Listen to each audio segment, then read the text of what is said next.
Good afternoon, everybody. I am happy to welcome you to our live stream, our on-demand live stream for today. I'm Norm Chapin, your host for the live stream. And today we're trying something a little bit new. We've added the ability to bring you in via Zoom and to see how that works. So we're recording the Zoom meeting. We're also live streaming directly out to YouTube. Excuse me. We do have several guests on the show today, or participants. We are going to ask that you remain muted during the live stream, but if you'd like to ask a question, you can use the comments to put in a question. Please type in a capital Q : before your question. It will be easier for me to see which questions we want to address. But if you have any questions, please put them in the comment section, and Dr. Babu will be addressing those. So today our live stream, the title of our live stream is Revolutionizing Healthcare, AI's Role in Modern Medicine. And Dr. Benson Babu, who is an esteemed professor of hospital medicine at Wyckoff Medical Center, has devoted his career to enhancing healthcare organizations and healthcare operations through a variety of innovative approaches. And he first began his process of utilizing innovation by getting his MBA at the University of Tennessee. We were in the same class back in 2008, and he learned a lot about Lean Six Sigma and process improvement at that time. And then his journey into AI was further strengthened by obtaining a certificate in artificial intelligence from, excuse me one second here, I'm sorry, artificial intelligence from Harvard University, and also completing his boards in the American Board of Artificial Intelligence in Medicine. He attended Harvard University, and there he specialized in designing and implementing AI solutions for healthcare, and then did several programs at MIT focusing on designing and building AI projects also. He also holds an ISO 42001 internal auditor certification for AI systems, ensuring rigorous standards of safety and efficacy in AI applications, and is currently completing a data science master's degree at Harvard. As both an advisor to multiple AI healthcare tech companies and the former chief medical officer of Label MD, Dr. Babu plays a pivotal role in ensuring that AI innovations meet the highest standards of both quality and effectiveness. Leading an AI research lab, he collaborates closely with grad students, medical students, and residents on cutting-edge AI projects. Notably, Dr. Babu spearheads an AI healthcare digital health and entrepreneurship elective for medical students, cultivating our next generation of healthcare innovators. Currently, he's actively involved in a QI improvement, quality improvement length of stay initiative using AI applications, and is promoting, or pioneering rather, the use of state-of-the-art generative AI technologies in healthcare. Dr. Babu is also an accomplished author.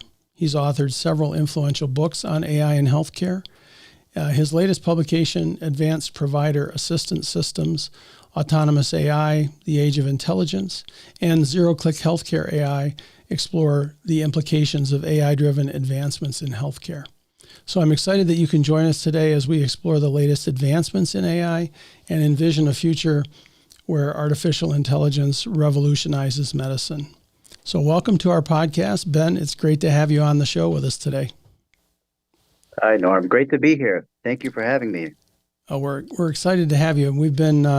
I've been looking forward to this particular live stream for many months now. You and I have kind of reconnected a little bit over the past few months as we started looking about ways that we could share some of your expertise with our audience. So thank you for taking the time to share that on our show today. Pleasure is all mine. Thank you very much. So I thought maybe we'd start a little bit by talking about some AI advances and how it's impacting other industries outside of healthcare. I wonder if you could provide us with a brief overview of some of the ways that AI is transforming non-healthcare industries today. Yeah, Norm, it's an excellent question that you have. The technology industry is now growing at an exponential rate. Give you an example, like Microsoft technology company is now worth over $3 trillion in market cap. And just recently, NVIDIA has now become a $3 trillion company as market cap. And to give you a sense from a market value side of things in terms of AI and its growth potential, as well as its future growth over the next few years, AI is currently valued at $150 billion and is currently projected to grow at to about $1.4 trillion over the next 6 years. And that is huge. Most of these AI technologies that are being designed and implemented from the big tech companies are, as everyone can see here, is the use of the popular use of ChatGPT. And that's one of the applications that are now gaining a lot of work and traction towards developing what's called generative artificial intelligence. And now there's a roadmap for companies such as Microsoft, OpenAI, and all the competitors to develop a stepwise approach towards artificial general intelligence. And there's actually 5 steps to that. There's step one, step 2, step 3, step 4, step 5. Step 1, we're at the chatbot development stage, and it works its way up towards developing an agentic workflow. What that means is a lot of these agents are going to be deployed out into organizations, and eventually, as the technology matures, we'll be able to run specific narrow processes in autonomous way, in an autonomous capability, and be able to reason and make decisions autonomously at level 5 without the need for a human in the loop. So that's where the tech is heading over the next few years. Some people say over 10 years, some people say it may happen over the next 20 years. We don't know exactly when that's going to happen at level 5, but that's where the tech industry is moving towards. So do you think that level 5, and we can talk more about that, are there any industries right now that are at level 5, or what is the highest level that we're seeing in most industries outside of healthcare? Right now, the industries, the state of the art, which I would say Microsoft, OpenAI, Google, are now operating anywhere between level 1 and level 2. Okay. And level 1 is the chatbots that you're seeing that's able to generate the next word prediction. And then level 2 is where there's a little bit of reasoning.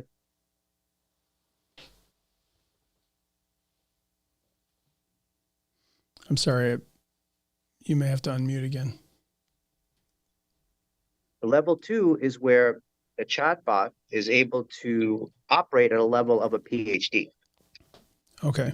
Where Microsoft and Google and other tech companies are in that space in the same market cap are operating between level 1 and level 2. And Okay. level 5 is when you have autonomous decision making by these agents, what they call agents, but they're developed and distributed across the organization, and they work together to orchestrate jobs together in unison. Agentic workflows that work autonomously and make decisions without the human in the loop. That's level 5. That's the highest level that they're shooting for. And that's 10 or 20 years down the line for us right now.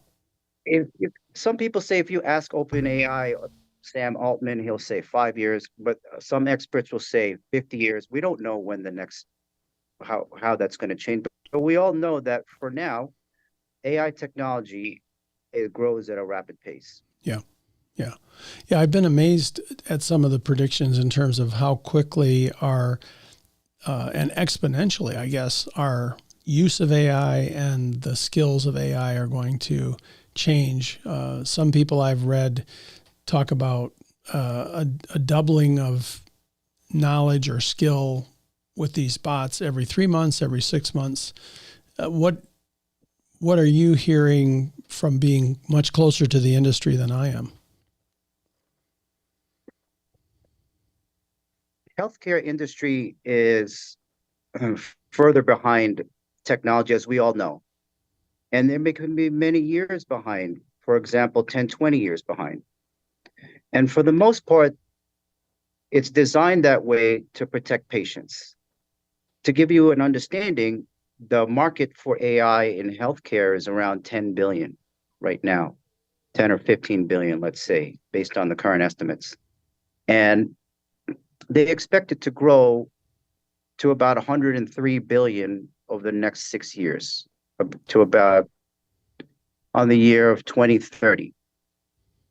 We are behind by a few years because of, number one, we don't really know exactly we don't have safety parameters on how this will work out in the inpatient setting or in the hospital setting in a full clinical utility, but every segment is growing over time. And we are adopting it relatively quickly than we would think in medicine over the past 2 years since the advent of ChatGPT came out in 2022. So we're seeing a lot more adoption in certain aspects of medicine, faster than usual. Okay. And are all of the uses of AI that we have now, are they treated like medical devices? Do they all require FDA approval before they can be rolled out within healthcare settings? Not always. If the FDA classifies AI based on risk to the patients, and if you have a certain level of risk, it needs to go through a regulatory environment if it's going to be commercialized outside of your hospital system.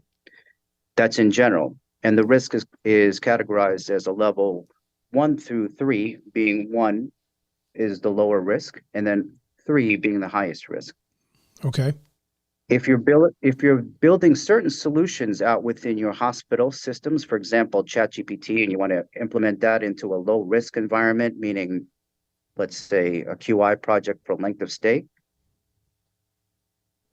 there are current oversight guidelines that FDA has mentioned that it doesn't need to go through the regulatory process because you're not commercializing it. Okay.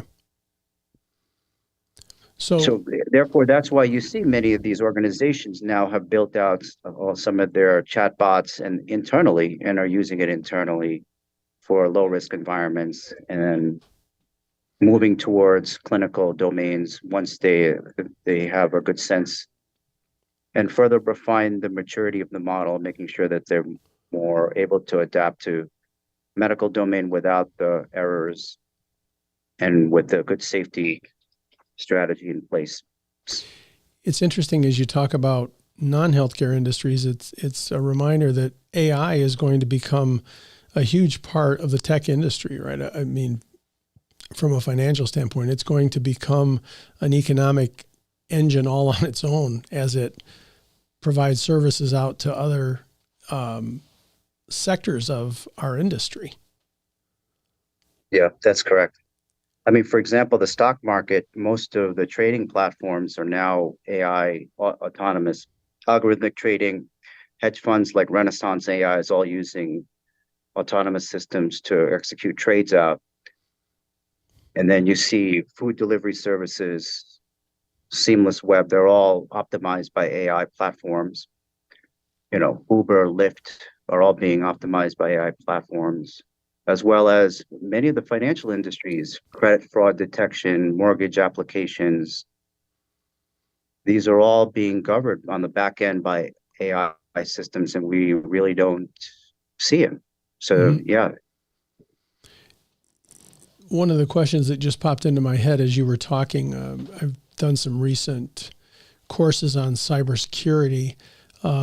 Do you think that AI is going to be a net positive to protect healthcare organizations from cyber crimes, or do you think it's going to improve the ability of the cyber criminals to attack us more effectively? This is an excellent question, and I think it's a complex because as the AI space grows, the cyber tech space grows, and you see that in parallel when you look at the market.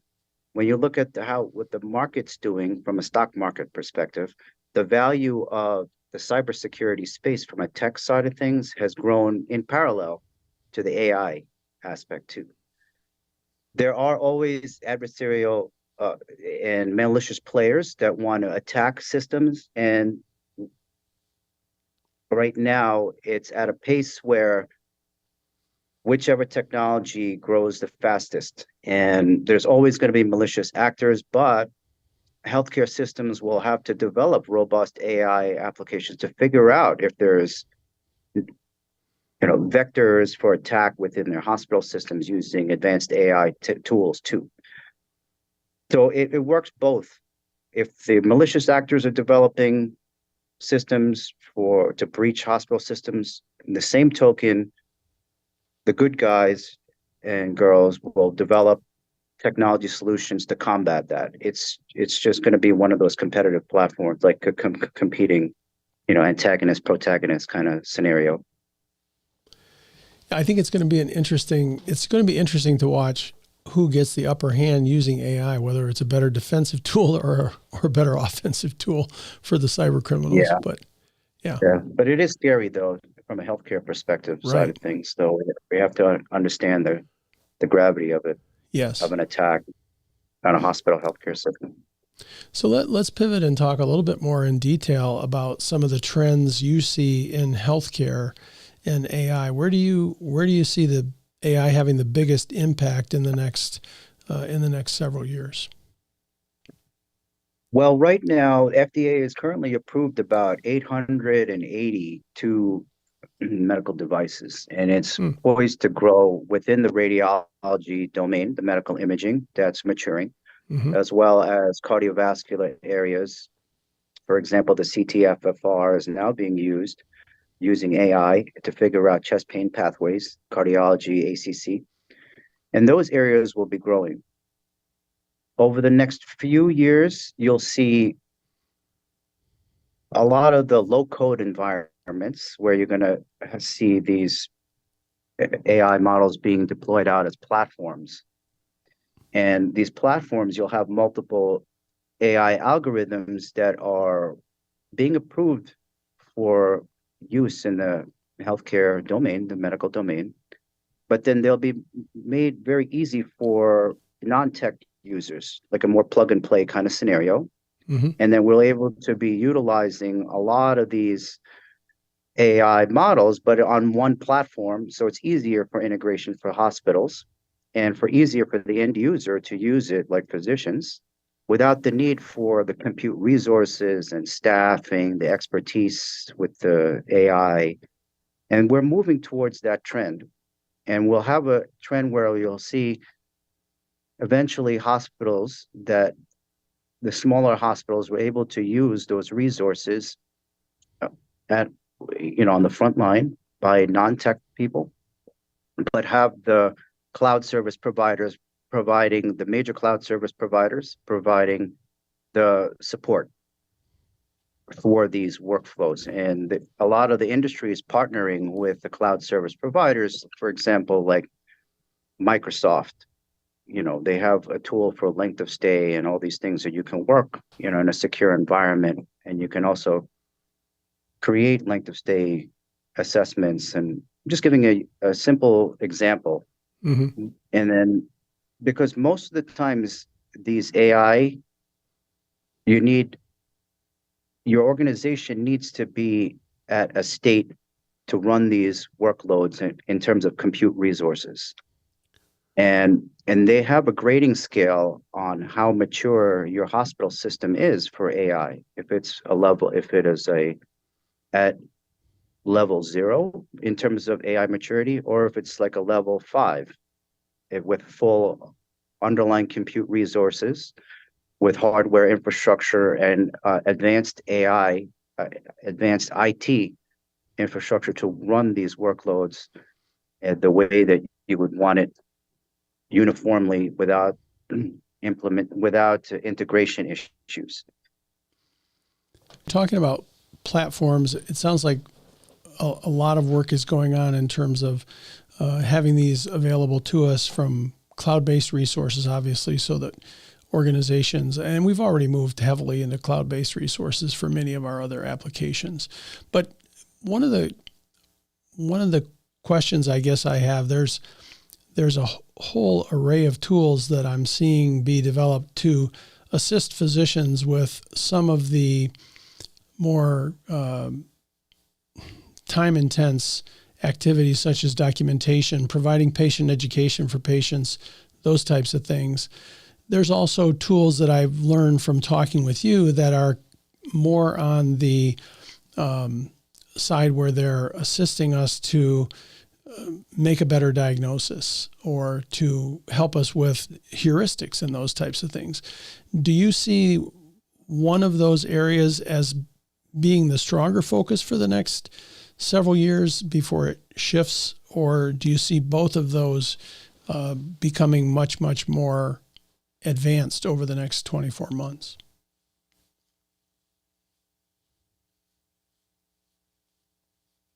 I'm sorry, Ben, you got muted again. I'm sorry. There you go. The way I see things moving right now, every organization is going through different stages of the level of AI maturity. That means the full stack, having the full technology capabilities, hardware, the resources, meaning staff resources, and the cloud capabilities. And then there's all different levels of maturity.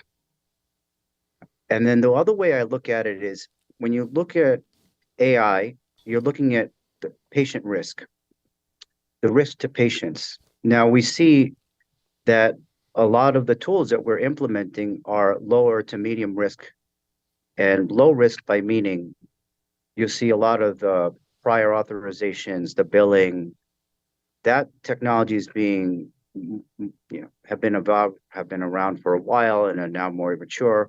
They'll start off with the low risk environments and then move towards a more higher risk, clinical risk, that is, clinical applications. And it's like think of it as like a tsunami coming in, starting from outside being like low risk environments, like narrow, and they call it narrow procedures. Like you want to order a CBC, it'll order that, but it has low risk to the patient.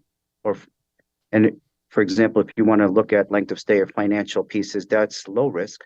But then as we move towards applying discharge summary and generative AI, that's a little bit more advanced risk, but we have to refine the technology so there's more accuracy without the errors, and then with the safety protocols in place for malicious actors. And that's what we're doing right now. And then you'll see that moving towards the more higher risk scenarios in conjunction with the regulatory environments and approvals by FDA. Okay. The more higher risk, then it has to go through making sure that patients are safe. So you'll see that wave going in like this, giving you conceptual overviews for, moving towards discharge summaries, refining it. For example, Epic is, everybody is probably an administrator of some sort. Epic and other, EMR systems are now implementing ChatGPT and other open source models within the message systems, inboxes. And that's a low risk kind of feature. And then once they perfect that model, and then they'll kind of move towards more advanced inpatient systems. Do you think that any physicians will be able to practice medicine without utilizing some type of AI? I think, Devin, generally now looking at the trends that we're seeing, whether from the technology industry and looking at healthcare industry, it really has significant impact on efficiency, operational efficiency. And anything that would help the physicians spend more time with patients, that's valuable. I'm gonna switch for 1 second. I'm sorry. We got a couple of questions. Do you mind if I switch to the chat for a second and have you handle a couple of these? Yeah, sure. Okay. So the first question was from Dr. Leiter and asking how does the level certification occur, and where can providers find the results of those certifications? The certification is a general framework that was developed by Microsoft, and in the tech industry, they look at businesses. These are the first initially, it was developed in the tech industries and other business outside of medicine. So it was they wanted to see what the maturity level for these businesses are for AI workloads. And they have a graded system. They, meaning Microsoft, has developed a graded system to assess the organizational maturity level, whether there's nothing going on in your organization in terms of deploying out AI, to all the way through that you have a full integrated AI workflows that doesn't have any problems with, EMR integration.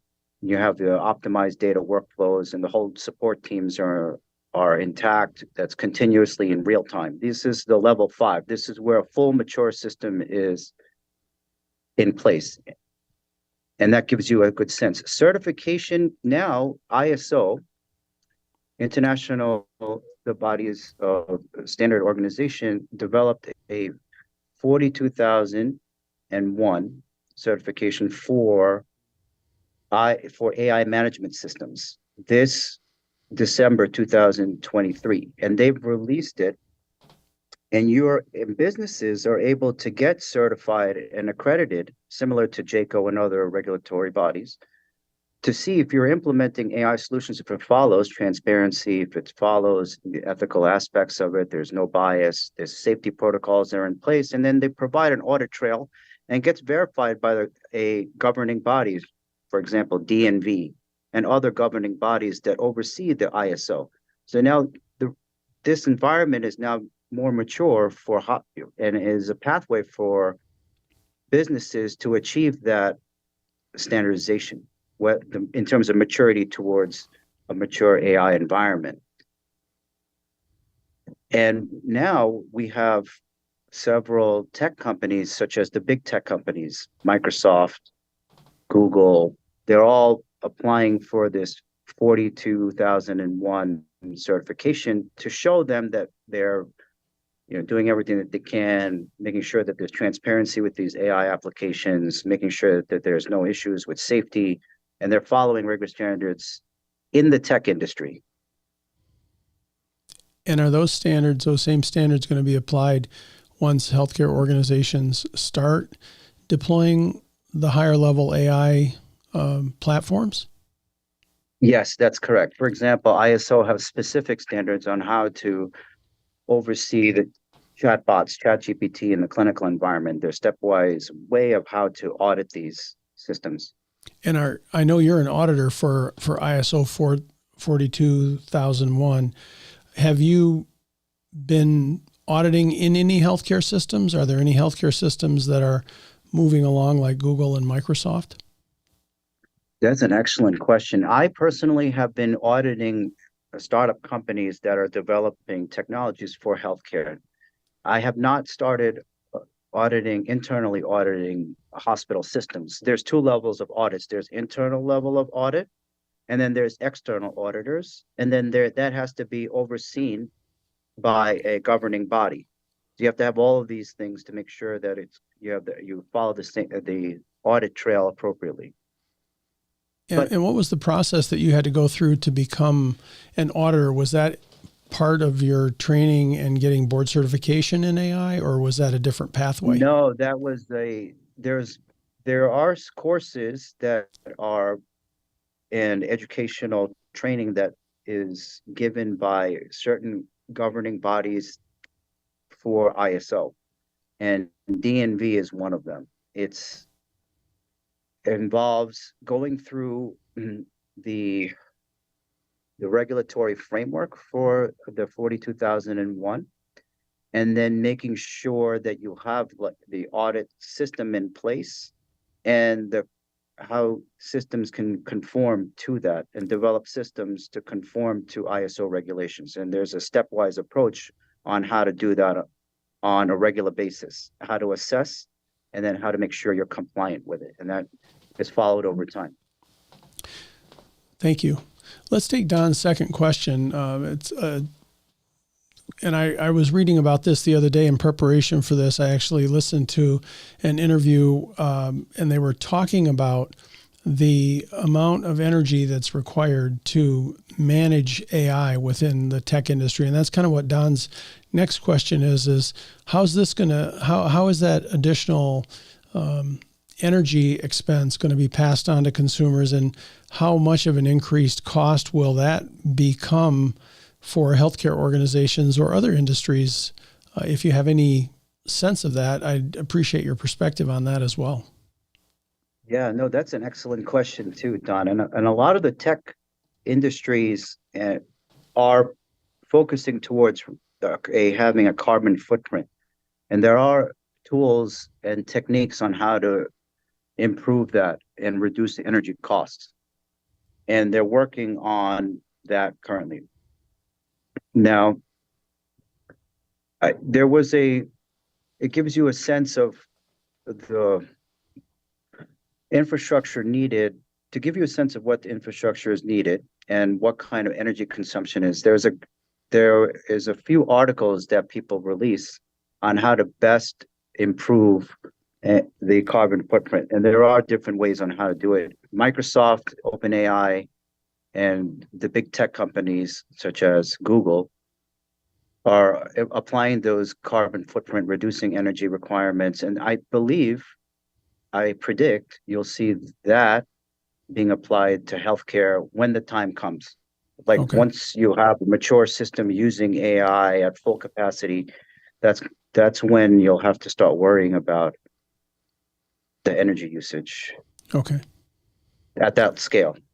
Yeah, it's an interesting concept. I'd never thought about it, and I just happened to run across this article. It's interesting, Don. That was a great question. So thanks for asking that. Yeah, and one of my colleagues actually they had developed a PhD just to focus on how to develop efficient solutions. Yeah, on how to reduce that footprint, how to reduce the energy consumption in a more efficient way, from a technical side of things. They're actively working on it, and they're supported by the government to reduce the carbon footprint. Interesting. Well, let's come back a little bit and talk about a lot. You talked about generative AI. We've talked about kind of obliquely some large language model development like ChatGPT and those types of things. And there's been a lot of talk about having a human in the loop so that we can try to identify some of the pitfalls that currently exist with those models in terms of, I heard the term AI hallucinations the other day, where you kind of just have to be careful that the information is accurate and as reliable as evidence-based. I mean, obviously that's a large concern in our industry. Do you have any thoughts about how providers who are actively using large language models might be even using ambient listening to help them create documentation? What are some special steps that we should all be taking or utilizing to try to make sure that we're using it appropriately? Knowing the fact that hallucinations cannot be fully taken away. There's always going to be some level of hallucination when you use ChatGPT or open source models. There's always going to be some level of error.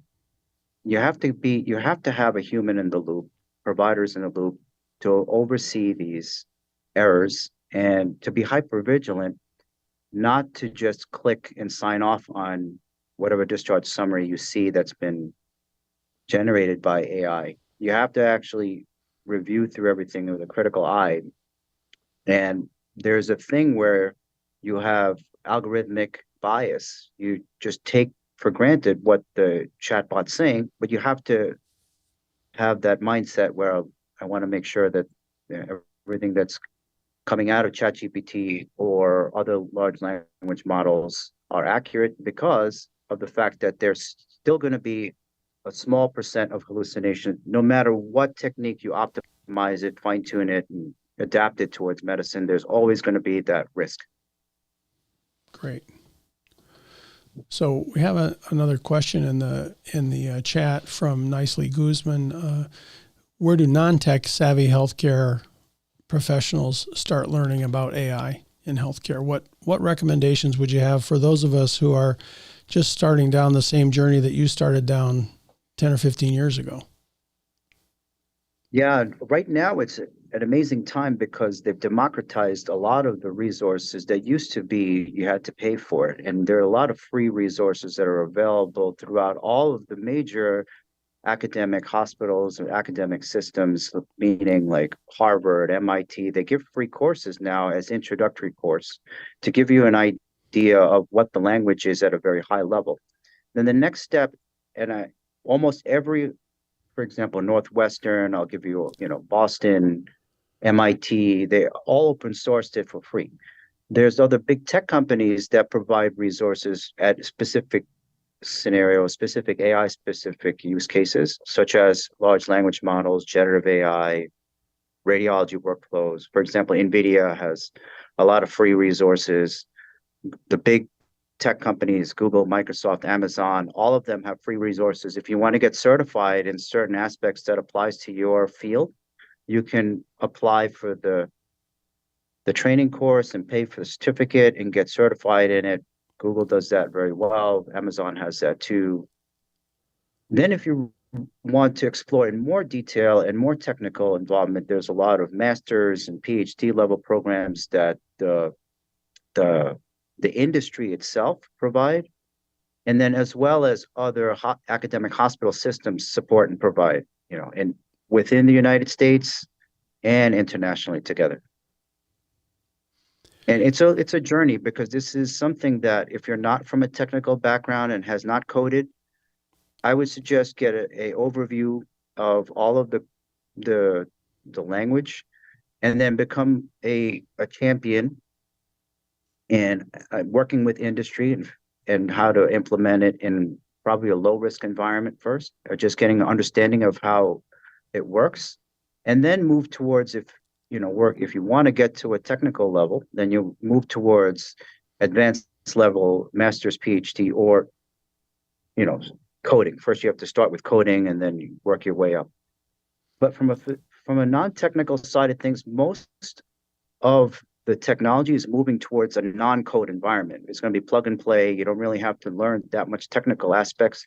And the going trend is a lot of the individuals, the physicians, the providers, are now learning how to use these low-code platforms that you can analyze your length of stay. You can analyze a lot of quantitative data for financial improvement of your hospital without the need for all the technical Python and C++. And then that's the best value of your time in terms of impact on your system. So we'll make some of those links that Ben just mentioned, we will make available in the on the YouTube channel as well. He and I talked about that as we were preparing for this course. So I will include some of those links on the YouTube channel for you. And then when this episode is released as a podcast, they'll also be available in the show notes. But Ben, you've written a couple of books. Are either of those books appropriate for people who are not tech savvy, or are those books more oriented for people who are familiar with different coding languages and are more into the technical side of creating AI? The two books that I wrote were actually, it's geared towards healthcare providers with a non-technical background. And the first book, which is the Advanced Provider Assisted Systems, it's adapted from autonomous vehicles, and they have advanced driver assisted systems. This is provider assisted systems, same technologies, but being applied to healthcare. It gives you a high level overview of what the use cases are in healthcare applications to give you an idea. Then the second book looks out into the future and gives providers an idea of what an ideal scenario of a level 5 mature AI system is, and it takes place in 2050. And a fully autonomous hospital with full bells and whistles, state of the art, full stack infrastructure. The doctor walks in, ambient systems, everything gets put into the EMR system. Robotics surgery does by autonomous systems. Patients get in and out of the hospital in ideally 1 or 2 days length of stay. And then, it works through that kind of scenario. So it gives you the whole spectrum. Initially gives you the idea of framework of what AI is in the first book. And then Zero Click is the one that takes place in more advanced, in the futuristic perspective, where you have fully mature AI systems in play in autonomous hospitals. So that's really where you took a deep look into a crystal ball to try to think about what it would be like when we get to level 5 certified systems with no That's humans correct. in the loop. Okay. Well, and where can people purchase those? Are they available on Amazon or? Yeah, they're available on Amazon. You can just look up my name, and then they're available at a low cost. You didn't use the pen name Jules Verne for the second book, did you? Like really futuristic. No. Great. Well, thank you for answering that question, and thanks nicely for the question. So, one of the things that I wanted to cover today as well is, and we've talked a little bit about this with your level of certifications, but where you're involved in medical education, postgraduate and graduate medical education, what are the biggest opportunities you see in that environment for improving the workforce training and development of physicians and advanced practice professionals as they go through the training? We saw during COVID, frankly, a tremendous impact based on shutting down surgery and the quarantines in terms of medical education. Where do you see AI having the biggest impact as we're training the new providers and new physicians, new nurses, really everyone across the whole spectrum of our organizations and industry? AI is a very broad category, and it has impact across all aspects. For example, we have fall detection risks technology that are implemented now, all the way up to medical education and virtual augmented reality applications. But when I discuss the elective that the medical students have the capability of developing is an entrepreneurial aspect of medicine, which it discusses digital health and AI applications and how to use the language, what it is, how to implement that into medicine, how to integrate it to improve operational efficiency, how to create a business use case that will make impact and not just sit on a laboratory shelf. You want to make real world impact on a very low risk environment and come up with how to improve costs and quality and improve operational efficiency. We walk through that pathway with medical students, and then we give them a Shark Tank pitch deck towards pitching their capstone project and seeing how they would perform giving a pitch with their concept. Great. So that's more of helping them create future business models for themselves or within their group, potentially. Potentially, yes. That's one aspect of the elective. Yes. Okay. And how much interest do you see in that elective right now? Is this something that is a strong interest for many medical students or residents? I'm working with several medical students, and they're all engaged, and they're trying to figure out how to use what the language is. AI is not easy. It's very difficult to actually get a concept, getting a high level overview of what that is. But they're all very actively engaged in how it can impact that generation in terms of improving the operations. They're very involved, actually. I have many different projects that are underway right now. And I'm looking forward to seeing what the younger generation comes up with. It's kind of cool, Yeah. I mean, there's a lot of anxiety about workforce replacement. Will AI replace physicians, nurses, and you wrote a book, it sounds like, about kind of a future state that where AI was kind of functioning autonomously. But at the very beginning of this, you were pretty clear that you, number one, didn't know whether that would ever fully happen in healthcare, or two, how long it would take to get there.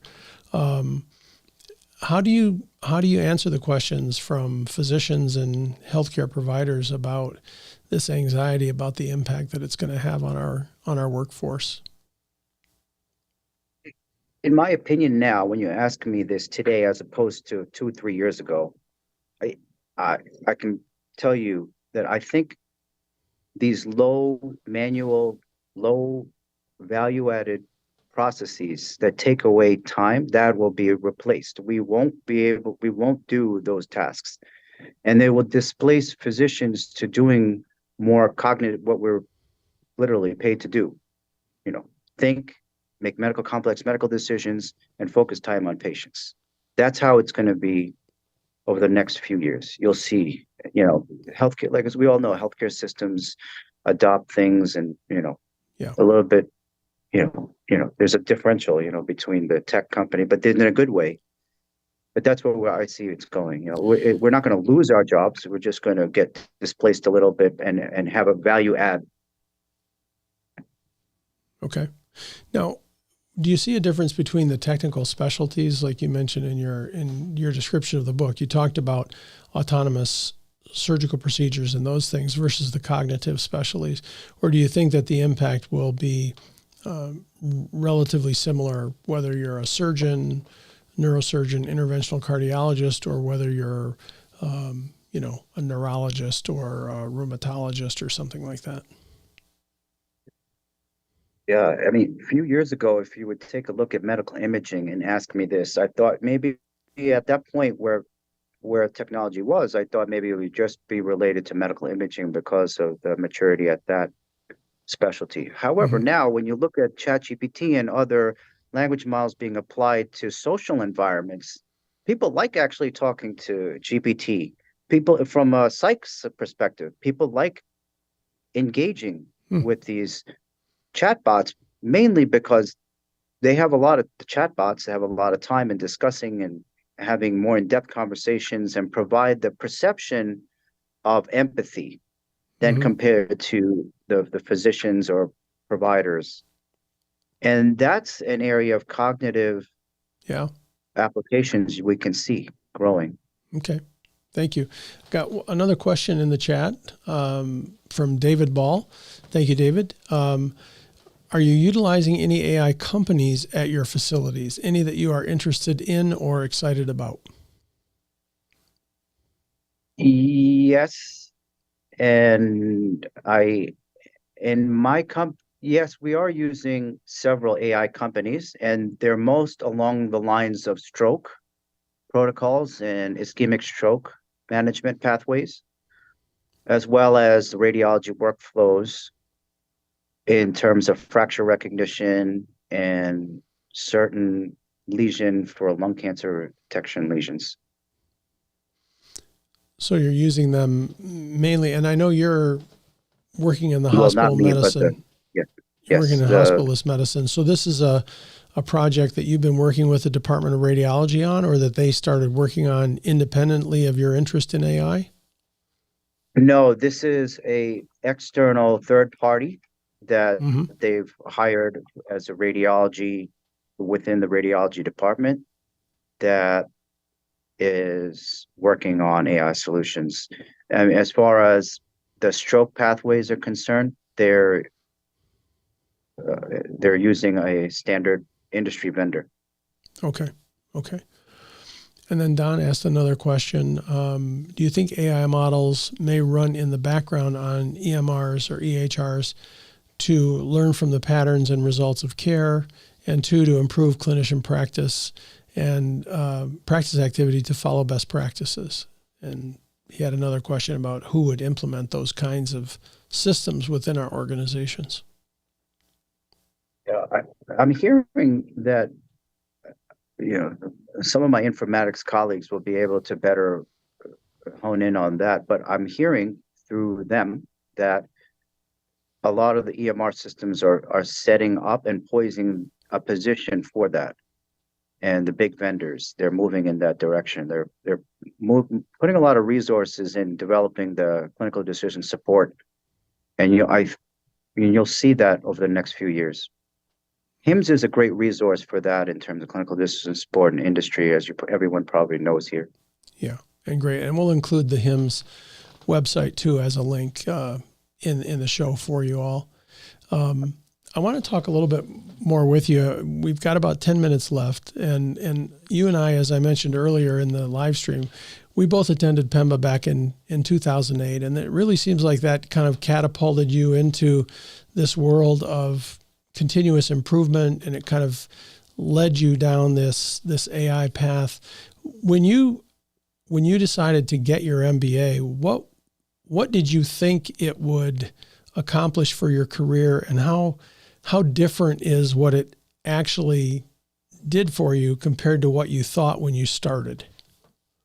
Oh, okay.